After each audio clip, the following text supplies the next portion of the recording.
Assalamu alaikum dear students. This is Utbah Safwan Khan and I'm your course instructor for Pakistan Economy. This is week 4, lecture number 4 and today we will discuss about industrialization in Pakistan. जी students, जैसा कि आपको मालूम है कि हमने पहले 3 lectures में डिस्कशन की, थोड़ा इंट्रोडक्शन के बारे में डिस्कस किया, पाकिस्तान इकोनॉमी के बारे में, और देखा कि पॉलिटिकल इकोनॉमी के बारे में जानना एक बिजनेस ग्रेजुएट के लिए क्यों ज़रूरी है। और फिर हमने एग्रीकल्चर सेक्टर को काफ़ी डिटेल से देखा। आज हमारी डिस्कशन इंडस्ट्रियल सेक्टर के बारे में और ट्रेड के बारे में होगी। तो इंडस्ट्रियलाइजेशन पाकिस्तान में कैसे शुरू हुई? जब पाकिस्तान बना तो हम चूंकि हिंदुस्तान से अलग हुए थे, तो पाकिस्तान बनने से पहले 1947 से पहले ये इलाका जिसमें हम रहते हैं ये कम इंडस्ट्रियलाइज था, इसमें इंडस्ट्री नहीं थी, इसकी इकोनॉमी ज़्यादा डेवलप नहीं थी। और वो इलाके जो आज हिंदुस्तान के पास हैं उसमें इंडस्ट्री और इकोनॉमी डेवलप थी। शायद इसकी वजह ये भी थी कि अंग्रेज़ जब पहली बार हिंदुस्तान में आए तो वो बंगाल, कोलकाता और उस साइड से आए और मुंबई को उन्होंने अपना मरकज़ बनाया। और दूसरी बात ये कि अंग्रेज़ों के आने से पहले जो इधर हुक्मरान थे मुग़ल, वो भी दिल्ली में रहा करते थे। अब जहाँ पर कैपिटल होता है किसी कंट्री का, दारुल खिलाफा होता है, तो वहाँ ऑटोमेटिकली उन एरियाज़ में डेवलपमेंट ज़्यादा होती है, या जहाँ पर एक्टिविटी ज़्यादा हो, इंडस्ट्रियल एक्टिविटी ज़्यादा हो, तो उनमें डेवलपमेंट ज़्यादा होती है। तो हमारे हिस्से में वो इलाके आए जो इंडस्ट्रियलाइज्ड नहीं थे। तो एक बहुत बड़ा चैलेंज था पाकिस्तान के लिए, और शुरू में मुमकिन नहीं था कि ये इसको आगे से कंटिन्यू करके चला जाए और बहुत ज़्यादा इंडस्ट्रियलाइजेशन की जाए।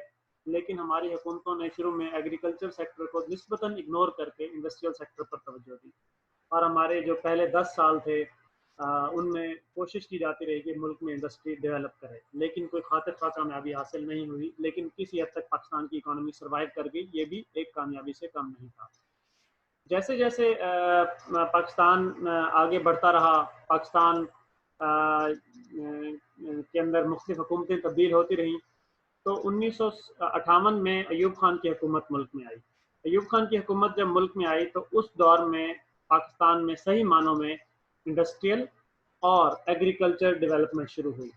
एग्रीकल्चर डेवलपमेंट का जिस तरह मैंने पहले आपको बताया कि मुल्क में ट्रैक्टर्स लाए गए, मुल्क में ट्यूबवेल्स लगाने के लिए कर्जे दिए गए, तो एग्रीकल्चर सेक्टर डेवलप होना शुरू हुआ। इंडस्ट्री की बात करें तो 60s में ही मुल्क के अंदर टेक्सटाइल सेक्टर की बुनियाद पड़ी। आज जो पाकिस्तान की एक्सपोर्ट्स हैं सबसे ज़्यादा टेक्सटाइल सेक्टर करता है, इसका आगाज़ 60s में हुआ था। और ऐसे लोग जो दीगर सेक्टर्स में काम कर रहे थे वो टेक्सटाइल की तरफ मूव हुए।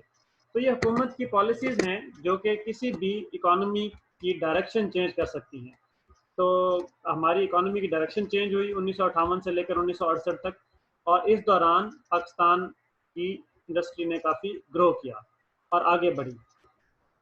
अच्छा, इसमें जो पाकिस्तान की जो इंडस्ट्रियलाइजेशन थी वो इंपोर्ट बेस्ड तो थी, लेकिन साथ साथ आहिस्ता आहिस्ता तवज्जो इस पर दी जाती रही कि हम अपनी एक्सपोर्ट्स को भी आगे बढ़ाते रहें। और जैसे जैसे हम अपनी एक्सपोर्ट को बढ़ाते रहें, मुल्क तरक्की में जाता रहे। अब जो एक्सचेंज रेट है किसी भी मुल्क की एक्सपोर्ट्स के लिए वो इंतहाई इम्पोर्टेंट है। एक्सचेंज रेट कैसे इंपॉर्टेंट है? मिसाल के तौर पर अगर $1 में 160 पाकिस्तानी रुपए मिलते हैं, तो अगर हम कोई $100 की चीज़ बाहर भेजेंगे, एक्सपोर्ट करेंगे, तो इसका मतलब है कि हमें तकरीबन 16,000 रुपए मिल जाएंगे। यानी सिर्फ $100 की चीज़ हमने बाहर भेजी और हमें 16,000 रुपए पाकिस्तानी रुपए मिल गए। इसके कंपैरिजन में अगर आप देखें तो आपको ये मालूम होगा कि पाकिस्तान में अगर आप देखें कि अगर पाकिस्तान में डॉलर की कीमत तब्दील हो जाती है और डॉलर की कीमत $160 की निस्बत 100 तकरीबन 100 पर आ जाती है, और अगर हम $100 की चीज़ें बाहर भेजते हैं तो इसका मतलब है हमें सिर्फ 10,000 रुपये मिलेंगे। तो पाकिस्तान की गवर्नमेंट्स ने जिस तरह एक ख़ास तरीके से इसको मैनेज किया एक्सचेंज रेट को, उससे भी पाकिस्तान का काफ़ी ज़्यादा फ़ायदा हुआ। चाइना पर अक्सर अमेरिकन गवर्नमेंट इल्ज़ाम लगाती है कि चाइना अपने एक्सचेंज रेट को मैनिपुलेट करता है, और उस एक्सचेंज रेट को मैनिपुलेट करने की वजह से चाइना की एक्सपोर्ट्स में इजाफा होता है।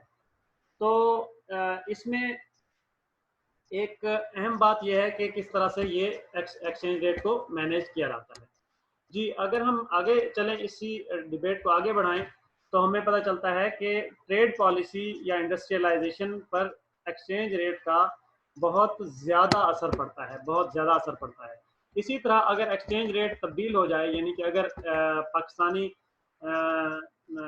$1 के बदले कम पाकिस्तानी रुपए मिलें, ज़्यादा ना मिलें, तो पाकिस्तान की इंपोर्ट्स पर तो अच्छा असर पड़ेगा, एक्सपोर्ट्स पर नहीं पड़ेगा। तो इसलिए एक्सपोर्टर की ख्वाहिश ये होती है कि किसी तरीके से हमारी करेंसी का रेट गिरे, और इंपोर्टर की ख्वाहिश ये होती है किसी तरीके से हमारी करेंसी स्ट्रांग हो डॉलर के मुकाबले में। तो ये एक इम्पॉर्टेंट फैक्टर था।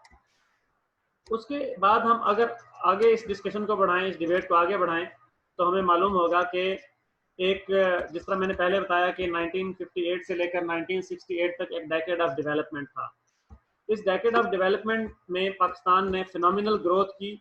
अब अगर इसमें आप एनुअल ग्रोथ रेट देखें, तो ये आपको जीडीपी का ग्रोथ रेट नजर आएगा। 58 में 5.5%, 60 में तकरीबन 5%, फिर 6%, 7.2, 6.5, 65 की जंग से पहले 9.4 तक ये पाकिस्तान का ग्रोथ रेट पहुंचा, और जंग वाले साल में भी 7.6 तक था।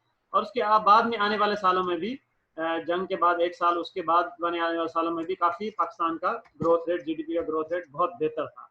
तो ये एक हमारा तरक्की का एक ज़माना था, अयूब खान के दौर का। तो अयूब खान के दौर से अगर हम थोड़ा सा आगे बढ़ें, इसकी तरफ आएँ,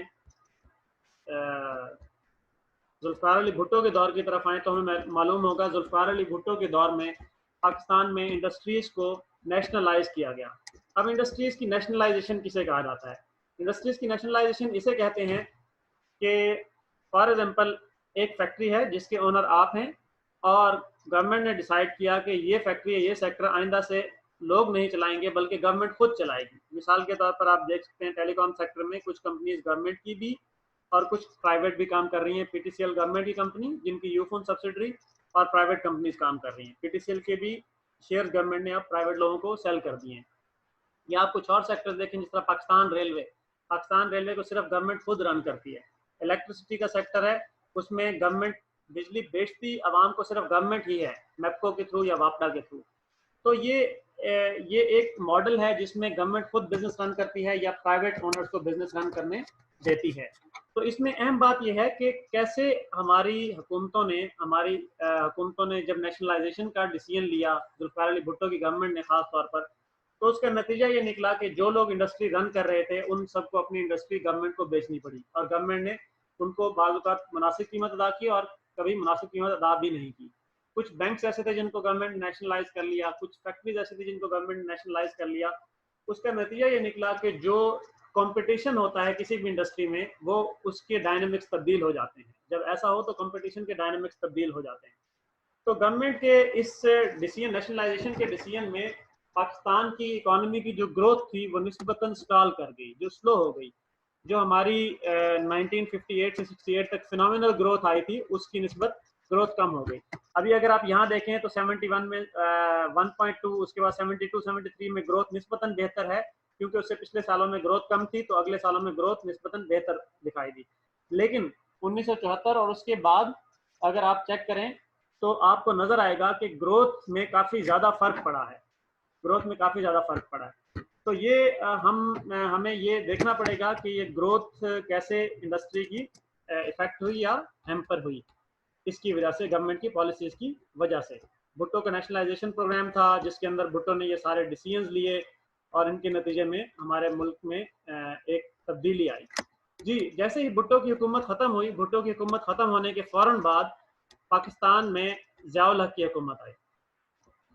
ज़ियाउल हक की हुकूमत ने भुट्टो की हुकूमत से डिफरेंट पॉलिसीज़ ली, और किसी हद तक पाकिस्तान की इंडस्ट्री ने ग्रो किया, और 77 से लेकर ऑनवर्ड्स। लेकिन उसका एक डार्क साइड भी थी।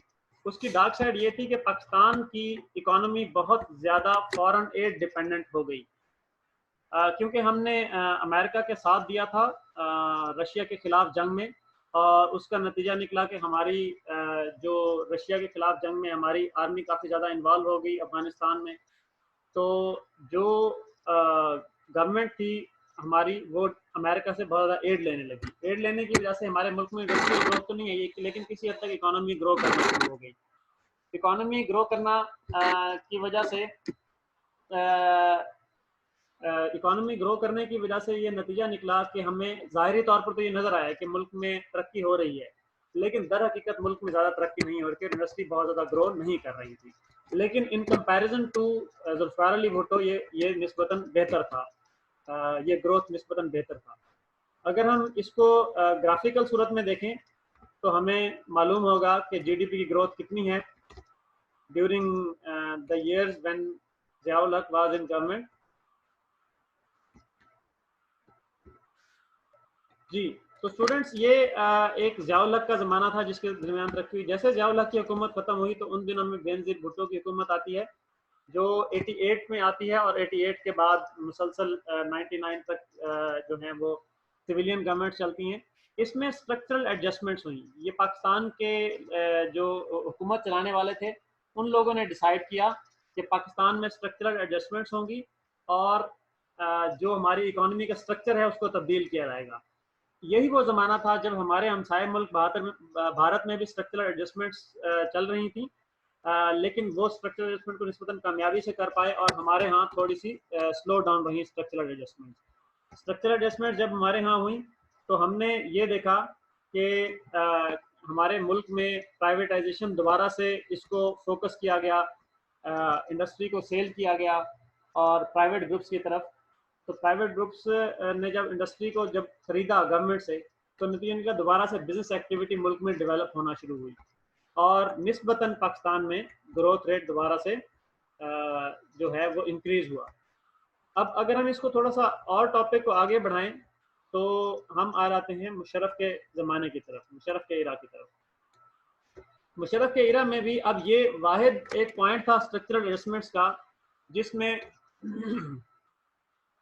हुकूमत बेशक फौजी थी या सिविलियन थी, दोनों का इत्तेफाक था, क्योंकि स्ट्रक्चरल एडजस्टमेंट के ज़माने में जब ये 88 में शुरू हुई तो बेनज़ीर हुक्मरान थी, फिर नवाज शरीफ आए, फिर उसके बाद बेनज़ीर नवाज शरीफ और फिर उसके बाद मुशर्रफ, और मुशर्रफ फिर तकरीबन 8-9 साल हुकूमत में रहे।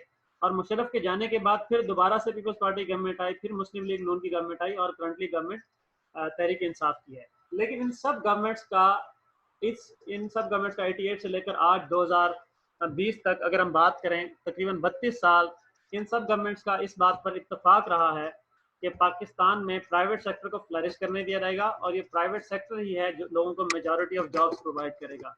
यस, बीच में कुछ गवर्नमेंट्स ऐसी थी जिसने कुछ जो पाकिस्तान के सेक्टर्स थे इकोनॉमी के उनमें ओवर स्टाफिंग की for political reasons of course, कि ज़्यादा से ज़्यादा लोग जो हैं वो रिक्रूट कर लिए जाएं गवर्नमेंट डिपार्टमेंट्स में ताकि उन लोगों को पॉलिटिकली खुश किया जा सके। लेकिन अगेन इस चीज़ का मकसद जो है वो इंतहाई सादा था कि सब गवर्नमेंट्स का मकसद इंतहाई सादा और सब गवर्नमेंट्स का मकसद एक ही था कि किसी तरीके से प्रमोट किया जाए इंडस्ट्रियलाइजेशन को और प्राइवेटाइजेशन को प्रमोट किया जाए। तो मुशर्रफ के ज़माने में भी ये ट्रेंड कंटिन्यूड रहा और इस ट्रेंड की वजह से आगे जो है आप मौजूदा करंट गवर्नमेंट की सूरत हाल देखते हैं। अगर आप इसको थोड़ा सा आगे बढ़ाएं, जो गवर्नमेंट्स अगली आई इसके बाद जी उसमें ये अगर हम बात करें मुस्लिम लीग नून की गवर्नमेंट या जरदारी की गवर्नमेंट या फिर करंट गवर्नमेंट जो पीटीआई गवर्नमेंट है, इन सब गवर्नमेंट्स में हुकूमतों की तवज्जो इस बात पर रही है कि मुल्क की एक्सपोर्ट्स को बढ़ाया जाए।